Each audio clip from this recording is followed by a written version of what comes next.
Hello बच्चों, let's read the question. And the question here it is that the cross that is used to test whether an individual is homozygous or a heterozygous is called back cross, test cross, monohybrid cross, dihybrid cross. So let's start with the key concept.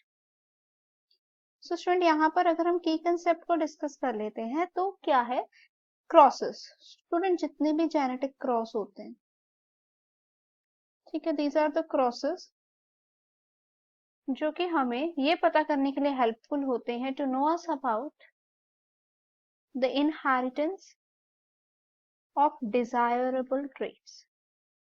ठीक है, कि जो traits हमें चाहिए वो inheritance हो रहे हैं या नहीं हो रहे हैं, उनके लिए मतलब हम ये कह सकते हैं दिस आर वेरी इंपॉर्टेंट। तो क्रॉसेस से हमें बहुत कुछ पता चलता, मतलब मेंडल्स ने जितने भी क्रॉस दिए उससे हमें क्या पता चला that how the genetic is, हम उसकी स्टडी को समझ पाए। राइट, सो यहाँ पर स्टूडेंट अगर हम बात करते हैं ऑप्शंस की तो मैं एक एक ऑप्शन आपको एक्सप्लेन करती हूँ। The first it could be back cross. So student back cross में क्या होता है, that could involve the crossing a hybrid. इसमें क्या होता है, crossing a hybrid organism that is you know with one of its parent, one of its parent or any organism who is genetically similar to their parent. Basically ये जो होता है इसका main goal क्या होता है, बैक क्रॉस का main goal हम लोग कह सकते हैं ये प्रिजर्व करके रखता है, it could preserve the desirable traits, that here it could B desirable traits from the parent.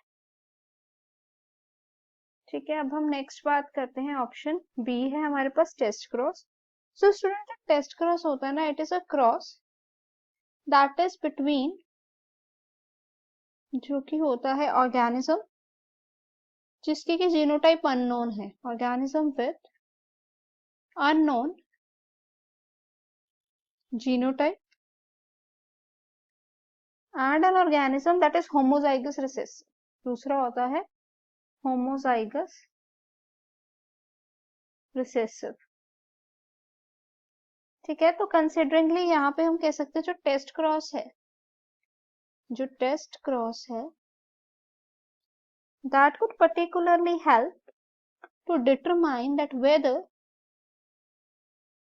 to know about, like हम ये कह सकते हैं ये पता करने के लिए कि जो हमारे पास इंडिविजुअल है वो होमोजाइगस है या फिर वो हेट्रोजाइगस है, होमोजाइगस है या फिर वो हेटेरोजाइगस। सो ये तो हो गया स्टूडेंट हमारा आंसर, बट स्टिल हम बाकी ऑप्शंस को भी देखते हैं। Monohybrid cross student, so student जो मोनोहाइब्रिड क्रॉस होता है उसमें क्या है, there would be a law of segregation, हम उसमें ही बात करते हैं मोनोहाइब्रिड क्रॉस। इसमें स्टूडेंट हम लोग एक वो लेते हैं, ठीक है, इसमें हम लोग क्या लेते हैं, एक ट्रेट लेते हैं और उसको क्रॉस करते हैं, जैसे कि tall and draw. The last here it is, last हमारे पास ऑप्शन है दैट इट बी डाइहाइब्रिड। अब मोनो में हमने सिंगल लिया तो डाई में क्या आती है, दो ट्रेट्स आती हैं student. Dihybrid cross could contain two traits. So यहाँ पर जो करेक्ट आंसर है वो हो गया option B. Hope it is clear. Thanks for watching.